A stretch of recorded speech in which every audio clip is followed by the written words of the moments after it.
Hello, my darlings.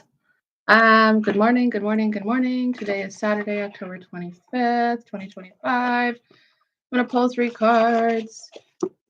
Um, let's see here. We're gonna go with this one first. Ask and it is given. The Esther and Jerry Hicks cards that I got when I went to see Speak Live. I don't even remember what year it was. 2022, maybe? I don't know. But fun fact, it was the last day I ever saw my Moldavite with red diamond pendant. It disappeared that day. I often think that this doesn't help. Let me see. I guess my lighting's just bad. Either way. So, lots of stuff in the air. I'm going to pull a card. So, Saturday is ruled by Saturn, but according to the mythological history of it, I believe that Saturday was actually the original day of rest. I'll let you guys look into that as you see fit. I'm going to just scoop these a couple more times and see. This one wants to come out. These cards have something on the front and the back. It was upside down, so we'll just assess. Oh, wow, that's heavy. Let's just dive right into that, right? Okay, so this says, even your babies are offering vibrations that the universe is matching. And like you, your little ones are influenced by the vibrations of those who surround them, but nevertheless, they are creating their own reality. And like you, long before their physical birth, they set into motion this life they are now living. So, of course, not everyone has to see from this perspective. In fact, I always encourage you to always take what resonates. And the card number is 49. And it's like these little footsteps all the way back to, I'm going to say that that's all the way back to source energy. So what, and we can take the meaning for what it is, but what I'm kind of feeling with this card is that, can we all just like slow down? Can we all just take a pause, take a breath? So, like, from a very young age, I used to do this thing. And I don't know if it was before or after I saw Ferris Bueller, because, he says if you don't stop and look around once in a while, what does he say? He says, life moves pretty fast. If you don't stop and look around once in a while, you can miss it, right? While I definitely understand this card has a deeper meaning than that, and we have 9, 10, 11, 12, 13 would be 4. So 49, 13, 4. Any of those numbers for any of you? If they are. Oh my goodness. I'll get good at this someday, maybe. So 49. I feel like I'm just getting hit with all this stuff. So can we just take a pause? Can we just take a breath? Forget about the water bill because there's a water leak. Not forget, but just, maybe your yard is overdue for some tree trimming. Maybe you have some extracurricular activities for your kids that you need to pay for that are kind of stressing your budget. I don't know why it's all coming up with money, but I do feel like, what are the biggest problems that we, when we sit in our chairs, have, right? Maybe finances, maybe difficulties, with our children at school, or, maybe there's relatives that are quarreling, or I guess what I'm saying is, do you have a roof over your head? Yes. Do you have a car that you have access to drive, whether it's yours, or do you have transportation in general?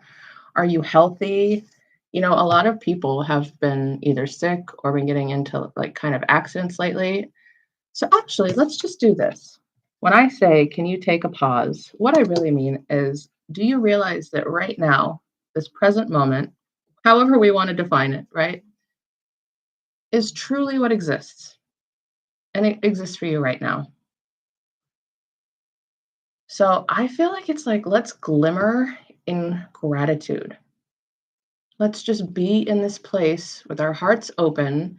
And it's like I'm envisioning us all just like sitting here right now, wherever you are listening to me, with this abundant gold energy beaming from inside out of us. And as we sit in gratitude, it becomes greater and greater and greater and greater and acts like a magnet to that which we are calling towards us, whether passively or intentionally. And as we sit in gratitude for everything that we have, it brings more of the same.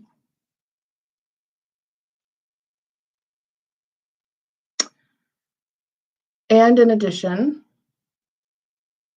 how do I say this? So I do at this point in time think that, for example, our children, if our children are having difficulties at school, where we may be facing those difficulties inside of ourselves. Children are very smart. Children are very intuitive. I'm reading this book that talks about Atlantean children, and holy cow! Like everything it says about this book, just like or about the Atlanteans, just makes so much sense. Which, of course, all of us know that we were most likely there, right?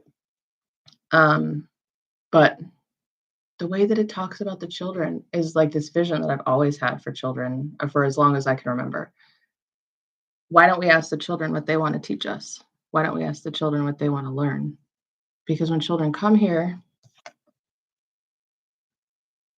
they came straight from source energy. And in fact, that's where we're all going right back to. So why are we in a hurry? Why are we in a rush? Why are we focused on the things that right now in this moment just seem so awful or so dismal or so dark? And I'm not downplaying the fact that there is that going on in the world. I'm not downplaying that one iota, which is my new favorite saying. But we can hold space for that. And we can also pay gratitude. And even though what we might be able to do might not be a whole lot, if there is something that you can do to help all those innocent babies or whatever you want to call it, then do it. You can even go into meditative visualizations and go to those places and connect with the children. The way I see it, the children are closest to their mission. They haven't been, the word bamboozled comes up. They haven't been bamboozled quite as much as us. But you know what? Even being bamboozled is a gift because we're here to experience life, right? And it really is what we make of it because there can be two different people walking in the same place and having two different versions of the exact same reality. So we start from source and we return to source. Why the F are we in a hurry? And that's another thing for children too, is they really need presence. They really need people to be present with them, and they can tell. They can tell when we're not being present with them. All right, next card. It's from Asha Frost, Animal Elders. I went to a full moon retreat, the very first full moon of this year with my good friend Nicole. We went over to oh my gosh, her name's escaping me, but this lovely this lovely person's house where I am for a full moon retreat. And at the end, we got one of these cards, and I liked these cards so much that I went out and I got them. And I mean, hello, of course I had to get them because the Great Blue Heron is on the front. So let's see what card energy has a message for us. Oh, and also the fact that this guy did present upside down could say maybe you're just realizing this. Maybe you feel like your life is literally falling apart. Maybe everything that you've worked for is falling apart. Maybe your house is falling apart, your shoes are falling apart, your clothes are falling apart, your car is falling apart. But maybe you really like your job or whatever. It doesn't matter. But it just, what can you do to turn it around? And then also, we could do this. And I had a smaller version of this, but I don't know what I did with it. I'm always throwing things away. The Map of Consciousness by David R. Hawkins. And even, Esther talks about just do one little thing. If you can just take baby steps all the way up, from shame to guilt, guilt to apathy, or maybe you're in courage. And then, anyways, what I'm saying is a step in the right direction. Even a positive thought and intention is a step in the right direction, right? So maybe you've been wallowing in sorrow and self doom and victimhood mentality or whatever. And maybe one day you just realize how beautiful the sun is when it hits the light on the water of your neighbor's swimming pool that you can see from your back deck or something. And you're like, huh, that's really what it's about. The moments of gratitude that pave the way for more. Oh, that one wants to be the one. All right. Oh, yeah. 3 plus 4 is 7, divine truth, or whatever you may activate your spiritual connection. So we're seeing a lot of this. And I actually just talked to my good friend Sarah about this just a few minutes ago. I feel like a lot of us might be feeling, I don't want to say like we're not doing a good job. Or how about this? It seems like there's some type of a lag in our spiritual process. And I do remember in one of the YouTubes of Lisa Royal Holt, she co-wrote The Prism of Lyra, and she made one of these decks that I really love. It's not right near me right now, but and she had basically talked about like every time you kind of level up, you have to still check back in with the 3D. And I'm paraphrasing because I'm very much like a feeler. So while I might not remember the exact words, I remember how they made me feel. So again, this is all coming from my perspective and my lens at this moment in time. So if it resonates, great. If it sounds like gobbledygook, then you know what to do. Just kick it to the curb. But something about like each time we level up, we are going back down into the density and then we go back up. Of course, we always go back up, right? Um, but it's almost like you have to go down to the density sometimes to release some things, or maybe there's some residual lessons, or maybe you were just kind of going fast and we have to pump the brakes. But either way, don't forget about your spiritual connection and whatever it is for you, you know? It can be going to church, it can be going outside, it can be getting together with your community. It can be whatever you say it is because it's your life and you get to decide, right? But and again, this one is the moon, right? We had the sun and this is the moon. So also face your shadows because perhaps whatever you're facing right now, whatever you're seeing outside of you, that you're just like, oh, not again. Because I feel like it's that type of energy. Like, haven't we been here? Haven't we been working on this? Haven't we addressed this? Isn't this over yet? Um, are we seeing ourselves clearly? There's lots of ways to do this. You know, if you have a really good friend or mentor, or, you know, you get the hand mirror and you talk to yourself while you're looking at your eyes. There's something for everybody. Maybe you're doing some tapping and some uncomfortable feelings or emotions come up that are just calling for you to pay attention and say, okay, time to go now. Maybe it's, a tingle or a pain or a sensation somewhere in your body. Again, just calling for you to pay attention. It's almost like it's the last call. Last call before the plane takes off. And astrologically speaking, the planes plural are going to take off at the beginning of the year because all these planets that are retrograde are going to go direct. Whatever you're working on now is important. Pay attention.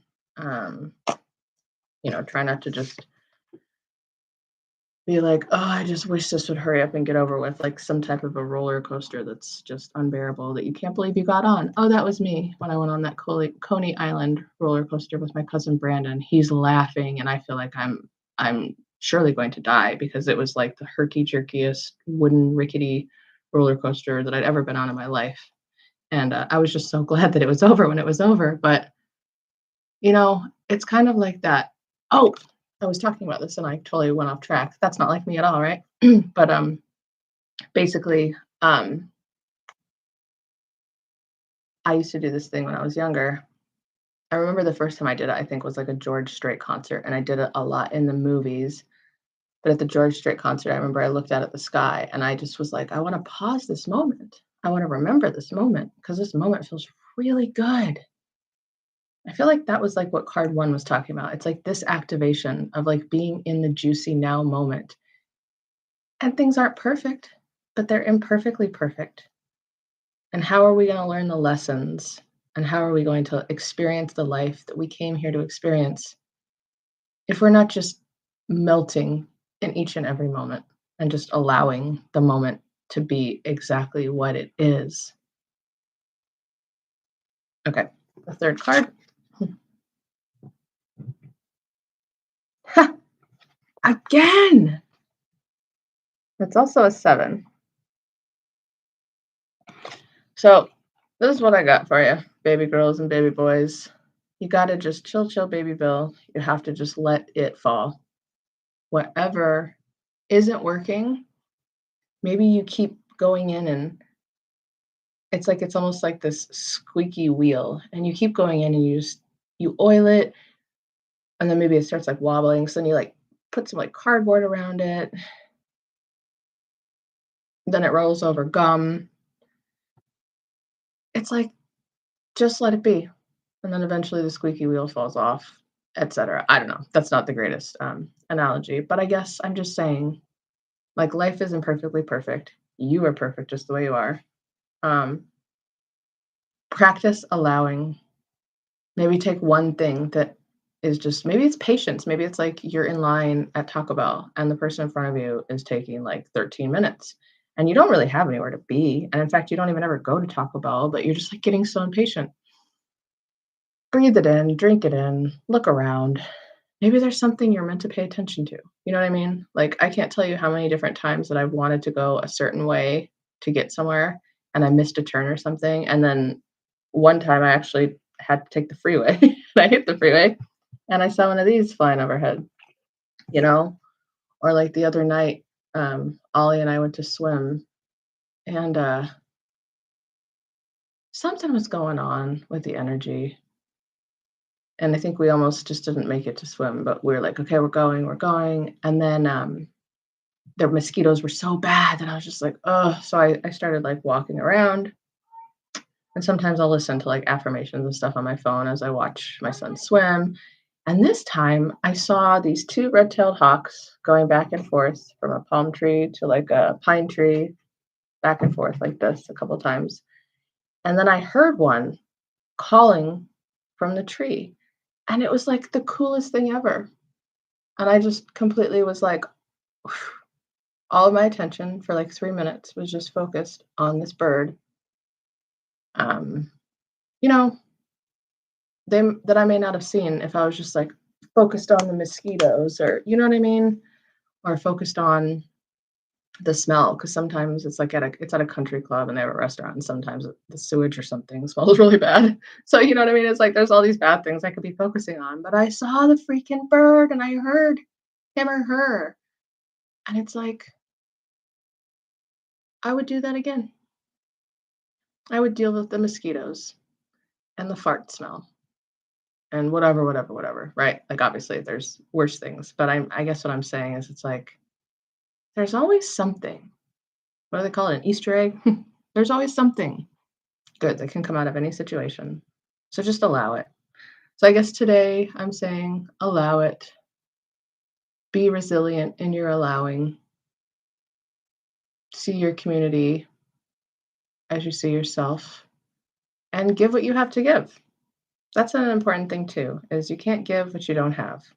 And in fact, I feel like sometimes it can happen where we get caught up trying to give other people that which we want, which does make sense sometimes.